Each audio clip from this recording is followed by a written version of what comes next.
नमस्कार, आप जुड़ चुके हैं बटनेट पोस्ट के साथ। मैं हूं गोपाल झा। क्रिकेट अब सिर्फ खेल नहीं है बल्कि पॉलिटिक्स का एक बहुत अभिन्न हिस्सा हो गया।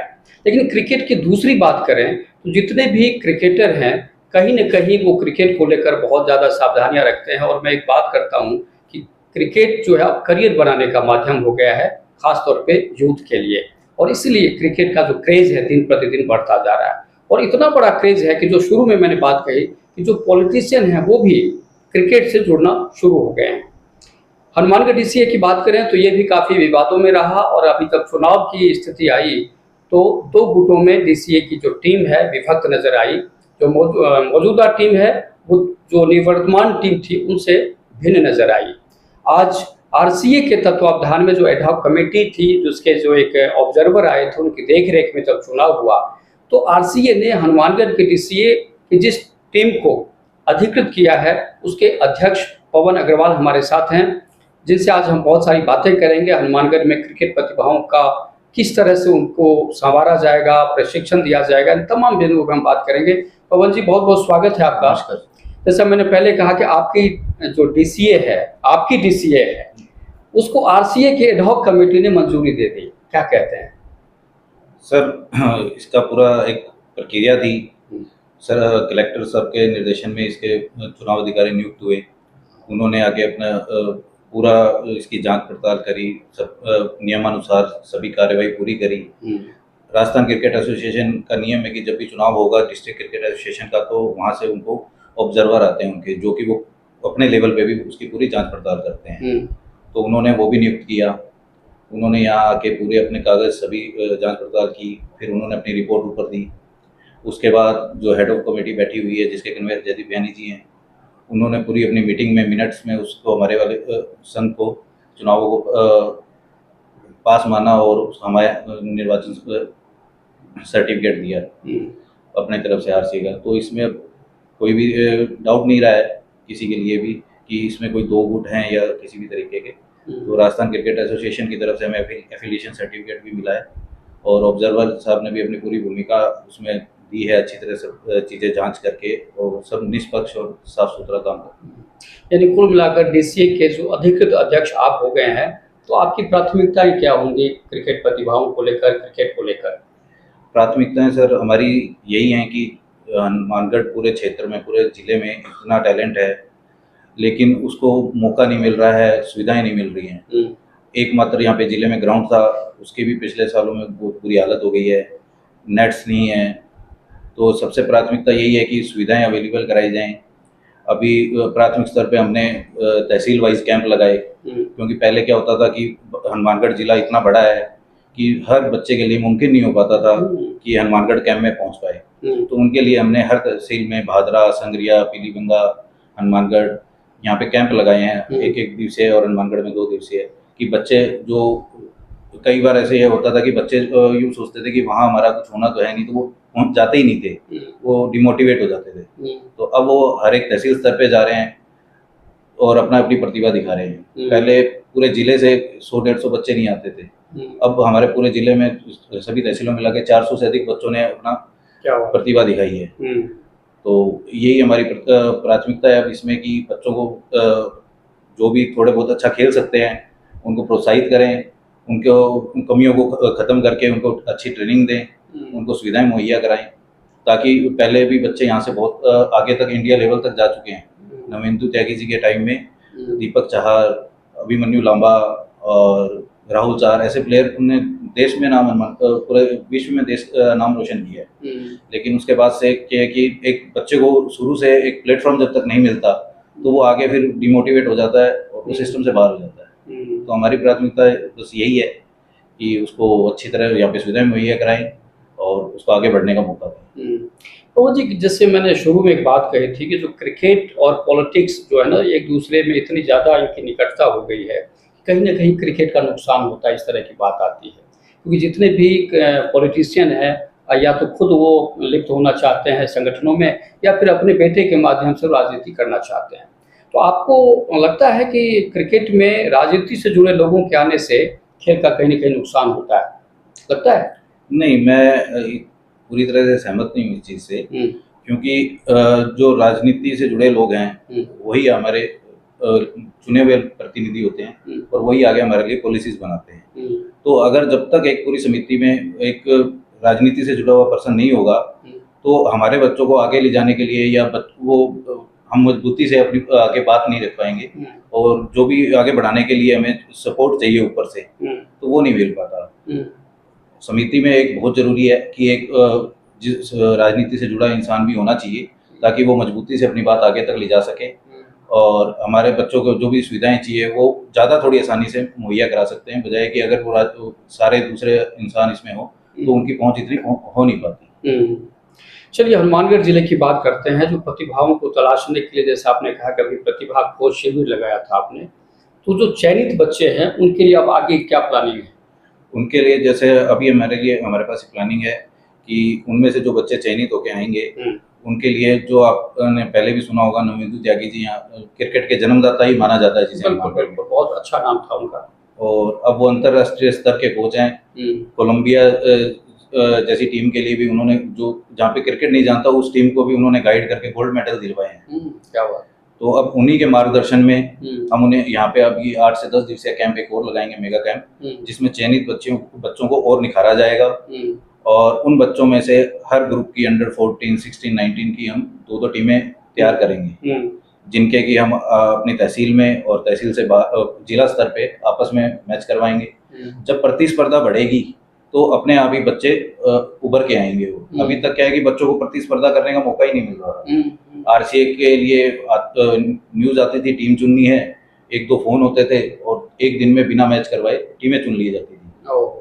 तो उसमें जो प्रतिभा है वो तो पीछे ही रह जाती थी, कोई अगर चला भी जाता था तो वो आगे नहीं जा पाता था। तो हमारा प्रयास है जो भी बच्चा, पहले ही हम तो इतना आपस में क्रिकेट करवा देंगे कि हमें सोचना ही नहीं पड़ेगा कि किसको, वो उनके रिकॉर्ड बोलेंगे, हम सब फेयर एंड ऑनलाइन रहेगा। लेकिन अक्सर बात होती है कि बहुत सारे जो अभिभावक हैं वो अपने बच्चे को क्रिकेट सिखाना चाहते हैं, क्योंकि सबको पता है कि क्रिकेट अब सिर्फ खेल नहीं है, करियर बनाने का बड़ा अच्छा माध्यम है ये। लेकिन पिछले 10 साल से अगर हम बात करें तो शायद ही कोई ऐसा खिलाड़ी निकला हो जो अंडर 19 विश्व कप के लिए चयनित हुआ हो। एक बड़ा चैलेंज है। आपको लगता है कि जब आप अध्यक्ष बने हैं तो हमारे इस जिले से कोई ऐसा बच्चा निकले जो अंडर 19 विश्व कप में खेले, तो प्रतिभाओं की तो कमी नहीं है, लेकिन उसको किस तरह से सुविधाएं देना चाहेंगे आप? बिल्कुल, आपकी बात सही है। जैसे पहले भी उन्होंने बात करी इसके बारे में, अध्यक्ष बनने के साथ साथ मेरे ऊपर बहुत बड़ी जिम्मेदारियां भी आ गई है। तो बच्चों ने पहले भी बात करी कि नवनीतू त्यागी जी के टाइम अभिमन्यु लांबा जो अंडर 19 वर्ल्ड कप में इंडिया की तरफ से खेले थे, उसके बाद से यहाँ बच्चे नहीं निकल पा रहे हैं।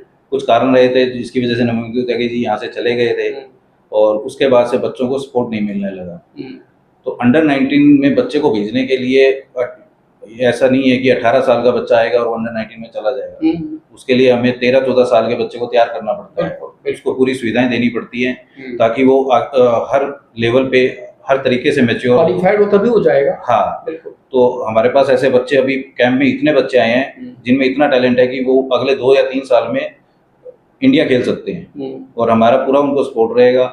हम किसी भी तरीके से उनको कमी नहीं आने देंगे। जो भी उनको हमारी तरफ से सपोर्ट चाहिएगा सब चीज़ें उन्हें अवेलेबल कराएंगे और उनके लिए ऊपर तक लड़ेंगे कि ताकि हनुमानगढ़ में जो टैलेंट वापस दबने लग गया था या लोग बच्चे डिमोटिवेट होकर क्रिकेट से दूर होने लग गए थे हनुमानगढ़ में। पेरेंट्स भी कोशिश करते हैं 1-2 साल बच्चे को वहाँ भेजते हैं, लेकिन उसके बाद क्या देखते हैं कि कुछ आगे रिजल्ट नहीं आ रहा, तो फिर वो वापस बच्चा भी डिमोटिवेट हो जाता है और पेरेंट्स भी डिमोटिवेट हो जाते हैं। हनुमानगढ़ के सैकड़ों बच्चे हनुमानगढ़ से बाहर ट्रेनिंग ले रहे हैं, कोई सीकर ले रहा है, कोई जयपुर ले रहा है, कोई दिल्ली ले रहा है। तो वो अगर उसके बाद खेलते भी हैं तो फिर वो उधर के ही होके रह जाते हैं, हनुमानगढ़ का नाम ही नहीं आता। तो हम अब उनको पूरी सुविधाएं देंगे, पूरा प्रयास रहेगा भी बच्चे के प्रतिभा के साथ कोई खिलवाड़ ना। आपका कोई क्रिकेट से संबंध है या आप भी ऐसे ही क्रिकेट संघ में आ गए? नहीं सर, आपने जैसे पहले नवनीतू त्यागी सर की बात की तो मैं उनके अंडर मैंने ट्रेनिंग ली हुई है। अच्छा। बहुत जब मैं 10वीं क्लास में था तब से मैं उनके साथ था, मैं कीपर बैट्समैन था। क्या बात है। और ये ग्राउंड जो आज जिला क्लब का ग्राउंड है, यहाँ पे ये ग्राउंड तैयार उन्होंने किया है। उस टाइम यहाँ पे लुक के ड्रम पड़े रहते थे। बिल्कुल ध्यान है। बिल्कुल उन्होंने हम सब ने मिलके वो लुक और वो सब निकाला है यहाँ से और इसको एक ग्राउंड में लाने की पोजीशन पे लाए। फिर कुछ पारिवारिक स्थितियां ऐसी हो जाती हैं कि मैं लंबा नहीं खेल पाया और मुझे बिजनेस में और मैं शिफ्ट होना पड़ा। लेकिन अभी 3-4 साल पहले फिर ऐसा हुआ कि हमने एक क्लब बनाया, हमने पटनेर किंग्स क्लब, जिससे दोबारा क्रिकेट से जुड़ने का मौका मिला। हमने बीपीएल के 3 सीजन कराए यहाँ पे। बिल्कुल। तो उससे फिर जब क्रिकेट से जुड़े तो यहाँ पे हमने देखा कि बहुत ऐसे बच्चे थे जिनमें इतनी प्रतिभा थी, लेकिन वो सुविधाओं के चलते या राजनीति के चलते आगे नहीं जा पाया। तो वो दिल में बहुत ऐसी वो चीज़, क्रिकेट यानी बचपन से आपके अंदर क्रिकेट है, डर कर गई कि फिर मुझे वापस ये था कि मुझे किसी भी तरीके से जुड़ना है और जो बच्चे के साथ हो रहा है उसको रोकना है। डीसीए में आपकी एंट्री कैसे होती है? डीसीए में सर मैं बता रहा हूँ, जैसे मैं काफ़ी टाइम से जुड़ा हुआ हूँ। मैं एक डीसीए में क्या होता है कि अलग क्लब रजिस्टर्ड हैं, तो उन सब में क्लबों में मैं 14 क्लब रजिस्टर्ड हैं, उनमें से मैं एक क्लब में कोषाध्यक्ष हूँ। ठीक है। तो डीसीए के लिए जो भी उसके अंदर क्लब रजिस्टर्ड है, उनके पदाधिकारी जो भी प्रेसिडेंट, सेक्रेटरी, ट्रेजरर को चुनाव लड़ सकते हैं। ठीक है। तो उसी के चलते जो भी अभी प्रक्रिया हुई थी उसमें मैंने अपना नॉमिनेशन फाइल किया था और उसके तहत हम चुनाव अधिकारी ने चुनाव जो भी कराए निर्विरोध चुन के आगे। वो जी एक अक्सर ये सुनते हैं जब क्रिकेट की बात होती है तो लोग कहते हैं कि साहब जो क्रिकेट से जुड़े जितने भी संगठन है, डीसीए है, आरसीए है या ऊपर की बात करें तो फंड की कोई कमी नहीं है, खूब अनाप शनाप पैसा आता है उसमें, ठीक है, लेकिन पैसे का सदुपयोग नहीं होता, दुरुपयोग होता है। आप क्या कहते हैं? सर ऐसा है कि फंड, अगर भारत इतना बड़ा है, उसमें स्टेट्स हैं, उसके आगे डिस्ट्रिक्ट्स हैं, फंड भारत लेवल पे तो बहुत बड़ा दिखता है वो, लेकिन जैसे ही वो राज्य के स्तर पे जाता है, उसके बाद डिस्ट्रिक्ट के स्तर पे जाता है, तो वो अमाउंट बहुत छोटी हो जाती है। लेकिन फिर भी अगर नियत की कमी नहीं हो तो फंड वो बहुत है, क्योंकि हमारे शहरों में इतने भामाशाह बैठे हैं, हमारे और लोग बैठे हैं, अगर हम प्रयास करें तो वो सब लोग हमारे साथ खड़े हो जाते हैं। ठीक है। लेकिन अगर हम प्रयास ही ना करें तो फिर वो अगर कितना भी फंड आए, चाहे थोड़ा है या बहुत ज्यादा है, वो कम ही लगेगा, क्योंकि उसका सदुपयोग तो हो ही नहीं पाता। तो आपके जिस कमेटी में आप जो भी अगर उसको सदुपयोग करना चाहे तो थोड़े फंड में भी काफी अच्छे रिजल्ट आ सकते हैं। और उसके अलावा जितने यहाँ पे हमारे हनुमानगढ़ में तो इतने लोग बैठे हैं कि वो दोनों हाथों से तैयार रहते हैं कि आप कोई एक अच्छा कदम उठाओ, आप एक उठाओगे वो 2 उठाने को तैयार रहते हैं। तो ऊपर से इतने फंड्स नहीं आते हैं, एक लिमिटेड आते हैं, लेकिन फिर भी ठीक है कि काम सबके सहयोग से हो जाता है। और आखिर सवाल कि जब आप अध्यक्ष बने हैं तो अध्यक्ष बनने के बाद चूंकि भादरा विधायक संजीव बेनीवाल के जो बेटे हैं अर्जुन बेनीवाल, वो सेक्रेटरी हैं डीसीए में, और उसके अलावा भी 4 एमएलए हैं, पूर्व एमएलए हैं, बहुत सारे जनप्रतिनिधि हैं, क्योंकि जब राजनीति होने लगती है तो कहीं न कहीं नुकसान भी होता है क्रिकेट का। क्योंकि आप अध्यक्ष हैं तो बाकी जो जनप्रतिनिधि उनसे कोई बातचीत हुई, उनसे कोई सहयोग मिल रहा है? बिल्कुल सर, हमारे जो हनुमानगढ़ विधानसभा के विधायक हैं श्री गणेश राज बंसल जी से, उनसे मेरी मुलाकात हुई, उन्होंने आशीर्वाद दिया, बधाई दी, साथ ही उन्होंने कहा कि आप तो बढ़िया अच्छा क्रिकेट के लिए काम करो, खिलाड़ियों के लिए काम करो, हमारी किसी भी तरीके से आपको ज़रूरत पड़े तो हम आधी रात को तैयार खड़े हैं। और दूसरे प्रतिनिधि से मैं पर्सनली मिल नहीं पाया, लेकिन उनका भी यही आश्वासन है कि आप तो क्रिकेट की भलाई के लिए, बच्चों की भलाई के लिए काम करो और हम हर तरीके से आपके साथ तैयार खड़े हैं। तो ये है पवन अग्रवाल जो डीसीए के नवनिर्वाचित अध्यक्ष हैं और उन्होंने हनुमानगढ़ में क्रिकेट को लेकर बहुत सारी बातों का खुलासा किया है।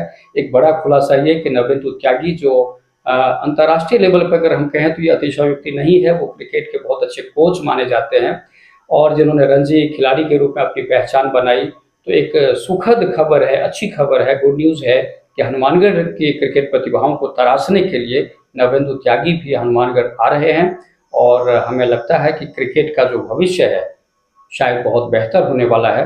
आपने हमसे बातचीत की, बहुत बहुत धन्यवाद। धन्यवाद।